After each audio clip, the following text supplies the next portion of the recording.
Enregistrer le document pour ne pas perdre ça. Donc ici, je suis au numéro 16. Alors, je continue. Je vais ici redouble-cliquer pour aller remodifier le motif. Je redouble-clique sur le motif de la palette nuance. Si on est en rien qui est sélectionné, c'est mieux. Je clique avec la flèche noire à côté de tout avant. Je double-clique là-dessus et on va aller remodifier ici. Donc, on a le rectangle bleu, on l'a vu dans la palette éditeur de motifs. Où est-elle? Là. On peut aller modifier ces dimensions par ici, mais alors ce qu'on peut faire aussi, c'est aller modifier les dimensions de la girafe. On peut très bien la sélectionner et avec l'outil de transformation manuelle qui est derrière la punaise là, voilà, avec la touche Shift et peut-être Alt en même temps. On n'a pas encore fait ça, Alt et Shift. Quand on prend une poignée du coin, ça redimensionne par le centre, vous voyez? Alt, ça sert à faire le redimensionnement par le centre, l'objet reste au même endroit. On lâche le bouton de la souris, puis on lâche la touche Shift et Alt. Voilà. Ah tiens, la girafe est devenue bizarre. Ça, c'est très intéressant. Je voulais en parler justement. C'est artistique, hein? Une girafe à tête d'oiseau chez moi.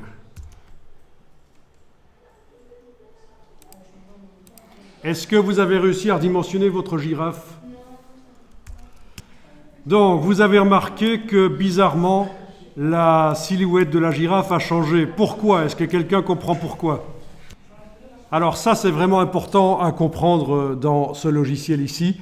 On a redimensionné un objet, mais l'épaisseur du contour blanc, dans mon cas, n'a pas été modifiée. Donc on a un objet plus petit, mais avec l'épaisseur du contour qui est toujours la même.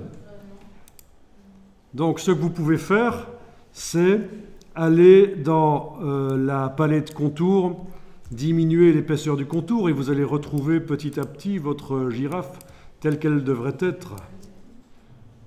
Alors bien sûr, on peut redimensionner avec le contour qui se redimensionne aussi, c'est une fonction à demander. Voilà. Ça marche? Vous récupérez à peu près votre girafe comme elle devrait être? Bien.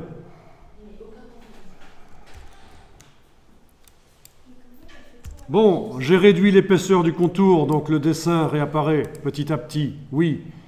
Mais malgré tout, le contour, il déborde sur le dessin de la girafe. Vous voyez ici en vert le dessin réel de la girafe, les vecteurs. Et ce qu'on voit, c'est pas la même chose. Et donc, voilà une petite astuce super intéressante à laquelle il faut vraiment faire attention. C'est... Alors regardez ça, c'est vraiment super important. Menu de la palette contour, afficher les options. Et voilà les options, toute la palette contour visible en entier. Et alors ici, vous avez l'alignement du contour. Voilà, l'objet est sélectionné. On voit que le contour se met à cheval sur les vecteurs. Ben, si vous choisissez ceci, le contour se met à l'extérieur des vecteurs et la forme de votre girafe va être respectée.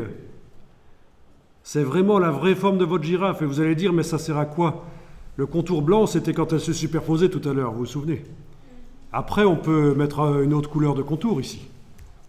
Je peux aller mettre du vert ou autre chose, hein. Mais la forme générale de votre girafe est respectée grâce au fait que vous avez demandé le contour à l'extérieur. Ça, c'est important. On peut aussi demander le contour à l'intérieur. Ça respecte aussi la forme générale de la girafe. Mais le contour à cheval,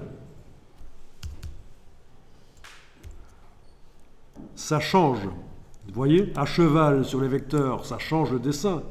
à l'intérieur ou à l'extérieur, le dessin est respecté, vous voyez. Donc il faut vraiment faire attention à ça.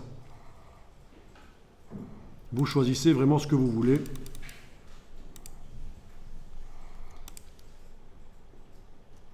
Bien.